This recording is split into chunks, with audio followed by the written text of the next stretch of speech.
Hello there. Once again, this is Anton from Antonimo Bay. And today I'm going to be taking a look at, for me, what was the most important comic in my comic collection and most important series that I read. Which is, of course, the Uncanny X-Men. The ultra mega center of the universe of Anton's comic experience. My special guest action figures today are Cyclops and the most beautiful action figure I own, which is the Rogue figure. Figure I waited my whole life for. A figure that good. Alright, so Uncanny X-Men. Everybody knows it. It was the book for me. And I'm going to kind of break this down into little sections. I do have these in order for once. These are my only issues I have from the 100s. And then it goes right in the 200s. I just don't have that many that are that old. Those were before my time. These were before my time too. I'll show you the issue I jumped on when it gets to it. But it's quite a ways away. So this is X-Men in the 200s. Beautiful art, great stories. This was its heyday. If you don't recognize her, that's Psylocke. Rogue you can still recognize, but she's wearing way different outfits. And Dazzler, I think she kind of adopted that outfit for quite some time. This is Storm, and she's fighting a giant snake thing, and this wins all sorts of mad props, because anytime you're fighting a giant snake thing, green dinosaur monster, anything like that, you get mad props, in my opinion. You get a plus 10 to the coolness factor of the book. So, doubles. This is a book I don't ever feel bad about having doubles about. Or doubles with. I absolutely love this book to a point. And I will get to that point. This is the X-Men when they lived in the Outback, when they lived in Australia. Storm was the team leader. I don't believe Cyclops was even there. Here's a book of interest. I just acquired this. This has been on my wish list forever. This is the first appearance of Jubilee.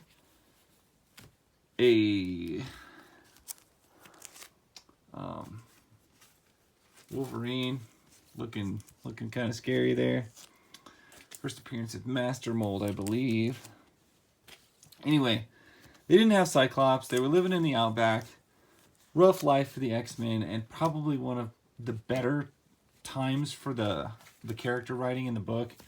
It was just good stuff. It was all around good stuff. I was very pleased with it. It's what I had to go back and get a hold of and read. And there is the first appearance of Bishop. I don't have 266, which is the first appearance of Gambit. Big issue, worth some jack. Don't have it. But Bishop and Rogue were some of my favorite X-Men. I was also a huge Jubilee fan, so I have the first appearance of Rogue, first appearance of Bishop, and now the first appearance of Jubilee. So I kind of got my trifecta down. There's some stuff, you'll never get the first appearance of Cyclops, so you just learn to live with it. I do have doubles, and interesting reason, I have triples. A long time ago, I had tons of Uncanny X-Men, and it was, like I said, my favorite book. But, as so many of us do, I sold my collection, almost all of it, and was down to just a couple long boxes, and my Uncanny X-Men was gone for years. So, little did I know, all this time later, I would be able to pick up all of these Uncanny X-Men that I've got here out of bargain bins. I think the most I pay, I had to pay, real money for the Jubilee and the Bishop issue. Everything else has been literally $1 or $2. Some of these were $2. I would have never guessed that my favorite comic book would ever stoop so low as to be in the bargain bin. Here we're getting in the early 300s. Art was good. Story was fantastic. There's Cameron Hodge, and I got doubles. And I get doubles because if I'm getting them out of quarter bins or dollar bins or $2 bins, I kind of get less picky about just grabbing what I'm grabbing because I don't want to miss something. Now, this issue I've pointed out, I think before in another video, this is one of my favorite issues of the X-Men of all time. It's them at Thanksgiving. It's just them having a Thanksgiving meal and playing football out in the yard and trying to explain how football works to Bishop. It's a beautiful issue. I believe it's also the issue where Jean Grey proposes to Cyclops and they get married a short time later. Doubleness. Grab some more. Now here's where you get like the Phalanx Covenant stories. This is the issue where the White Queen took over Iceman's body and learned how advanced his powers are. That's Exodus. This dude needs a Marvel Legends figure like yesterday. He was a really cool villain. Jubilee was leaving the team to go join Generation X. There's one of my least favorite covers. Whoop, there we go. Actually, let's switch it. Keep them in order. Legion Quest 1, 3. Another issue of 3. And then Age of Apocalypse happened. And I bought all that off the newsstand. And this is actually the first issue of Uncanny X-Men I ever bought off of the newsstand. I had been reading Astonishing X-Men, the AOA version of stuff.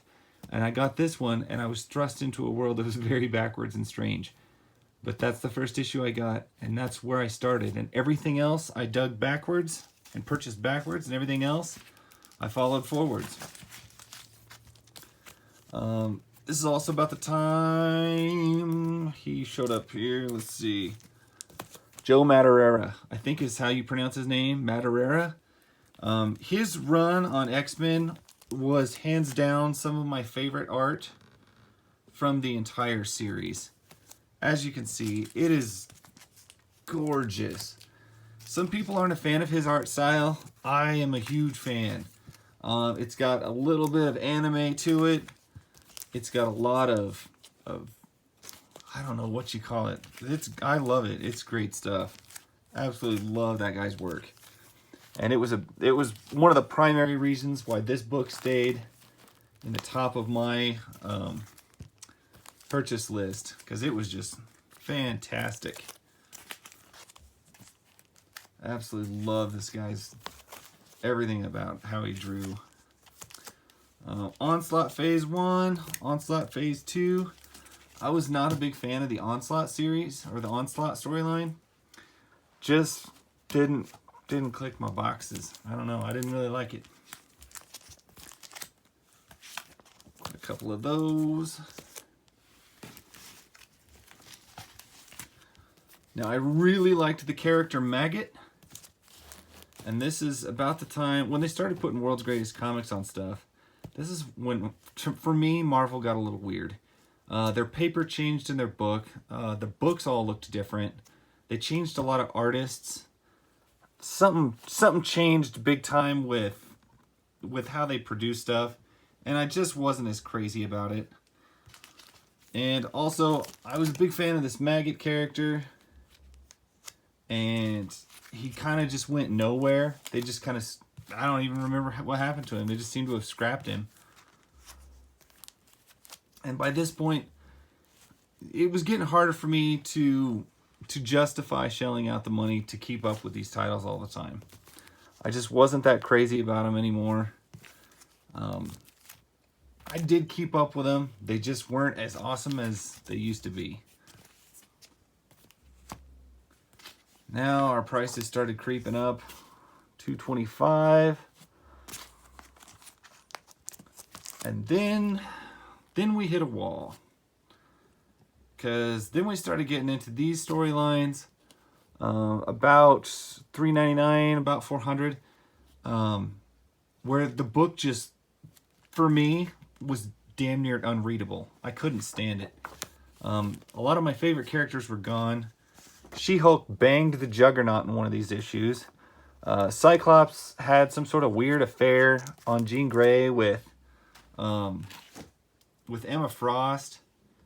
And I was like, that's as dumb as making Captain America, you know, a Nazi. That made no sense with the character.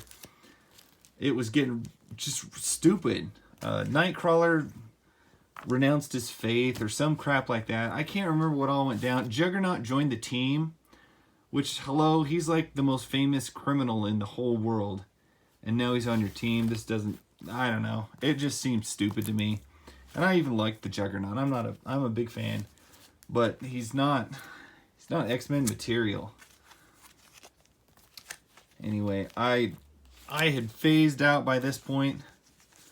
I remember the kill moment for me. I opened up a book and Cyclops was sitting at some strip club.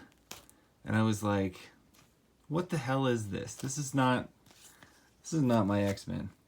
And I totally phased out of the series by this point. It was dead to me. And apparently it was dead to a lot of people because I could get all of these issues out of bargain bins. This stuff is worth nothing now. I think I paid like 50 cents for most of these. Yeah, 50 cents. 50 cents. Because it just wasn't good. I don't even know if Uncanny X-Men is still going. I don't know if there's any humans out there still reading it. Not my cup of tea anymore. But it had a lot of good issues. I had a lot of great memories of it. Here's some annuals. Leave you with some good old school X-Men stuff. And like I said, this is a series I absolutely love this book. This is my absolute favorite comic book series back in the day. And to have it written so lousy that I dropped it. And when I dropped Uncanny X-Men, I dropped everything. Once I was burnt out on Marvel and their stupid crap and their direction that they were taking everything. And the cost of everything going up, I had phased out of comics at this point. And, you know, Uncanny X-Men was the straw that broke the camel's back, and that's what got me out of comic collecting.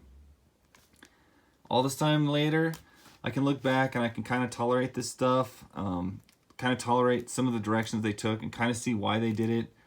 I can see why they wrote it so that they had all the non-mutant students and going to school with the mutant students and all this stuff, but really I just found it super irritating. And like I said, I can look back on it now and I don't hate it as much, but I will definitely, the 80s and 90s for me was like X-Men perfection, and just wasn't into it in the later stuff.